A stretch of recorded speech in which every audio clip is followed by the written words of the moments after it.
বন্ধুরা আলোচনা করব তালাকের পর স্ত্রী কর্তৃক যৌতুক কিংবা নারী নির্যাতনের মামলা হলে সেই মামলায় আপনি কিভাবে জামিন নেবেন কিংবা কিভাবে অব্যাহতি ডিসচার্জ নেবেন কিংবা খালাস পেতে পারেন।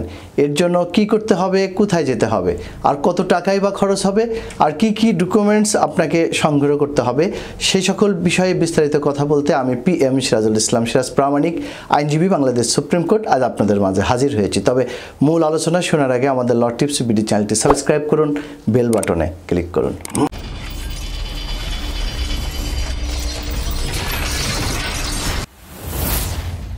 স্বামীর সাথে দাম্পত্য কলহ হলেই স্ত্রী সাধারণত স্বামী এবং তার পরিবারের সদস্যদের বিরুদ্ধে 2018 সালের যৌতুক নিরোধ আইনের 3 ধারায় মামলা দায়ের করে থাকেন কিংবা নারী এবং শিশু নির্যাতন দমন আইন 2011 গ ধারায় মামলা করে থাকে।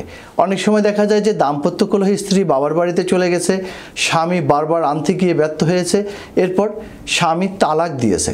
স্ত্রী তালাকের নোটিশ প্রাপ্তির পর থানা কিংবা আদালতে গিয়ে মিথ্যা নারী নির্যাতন কিংবা যৌতুকের মামলা করেছে। এক্ষেত্রে কিন্তু আসামি গ্রেপ্তার হলে কিংবা আদালত কর্তৃক সমন প্রাপ্তির পর আসামি পক্ষ বিজ্ঞ আদালতে নিবেদন করেন যে বাদীনি তালাকের নোটিশ প্রাপ্তির পর এতদিন পর আসামির প্রতি রাগান্বিত এবং প্রতিশোধপরায়ণ হয়ে হয়রানিমূলক এই মিথ্যা মামলা দায়ের করেছে এবং এই বক্তব্য সমর্থনে বিজ্ঞ আদালতের সামনে ফিরিস্তি আকারে তালাক প্রদানের নোটিশ, ডাক রসিদ, প্রাপ্তি স্বীকার সহ উপযুক্ত প্রমাণও পেশ করে থাকেন।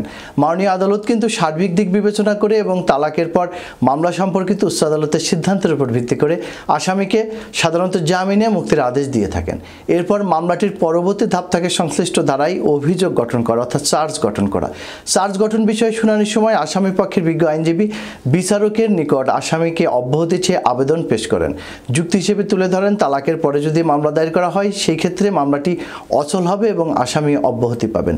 এই বিষয়ে মহামান্য সুপ্রিম কোর্টের আপিল বিভাগের একটি সিদ্ধান্ত উপস্থাপন করে যা রওশনারা বেগম বনাম মোহাম্মদ মিজানুর রহমান এবং অন্যান্য হাইকোর্ট বিভাগ 12 ADC পৃষ্ঠা 96 এবং রাষ্ট্র বনাম মোহাম্মদ রফিজুল হক 6 ALR অ্যাপিলেট ডিভিশনের একটি সিদ্ধান্ত ভলিউম 2 পৃষ্ঠা নাম্বার 90। মহামান্য হাইকোর্ট এই মামলায় পর্যবেক্ষণে বলেছেন যে বিবাহ বিচ্ছেদ আগে হয়েছে, কাজেই কজ অফ অ্যাকশনের দিনে ভিকটিমকে তার স্বামীর বাড়িতে থাকার কথা নয়। কাজেই স্বামী স্ত্রীর মধ্যে একেবারে বনেবনা না হলে স্ত্রীকে সঠিক নিয়ম মেনে তালাক দেওয়ার পর স্ত্রী কর্তৃক মিথ্যা যৌতুকের মামলার ফলাফল কিন্তু আসামির পক্ষেই যায়, এমনটি বলছেন উচ্চ আদালত। কাজেই আপনি যদি স্ত্রী কর্তৃক মিথ্যা মামলার শিকার হয়ে যান, মামলাটি আইন আদালতের প্রতি শ্রদ্ধা রেখে মামলাটিতে লড়ে যেতে হবে।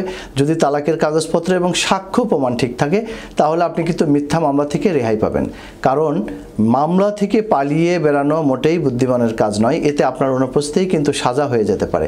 এই বিষয়ে যদি আপনাদের আরও কিছু জানার দরকার হয়, বিশেষ করে সঠিক নিয়মে তালাক দেওয়া, তালাক প্রাপ্তির পরে মামলা হলে সেই মামলায় জামিন নেওয়ার আইনগত নিয়মাবলী কি, কিভাবে আপনি অব্যাহতি নেবেন, কিভাবে খালাস প্রাপ্তির দিকে যাবেন, এই বিষয়গুলো নিয়ে যদি আপনাদের আরও কিছু জানার প্রয়োজন হয় তাহলে আমাদের সাথে যোগাযোগ করতে পারেন।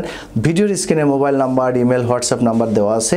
আমরা উপযুক্ত সম্মানী প্রাপ্তির মাধ্যমে আপনাদেরকে আইনি সহায়তা দিয়ে থাকি। আজ এ পর্যন্তই। সবাই ভালো থাকবেন, সুস্থ থাকবেন। আমাদের চ্যানেলটিতে সাবস্ক্রাইব করতে ভুলবেন না।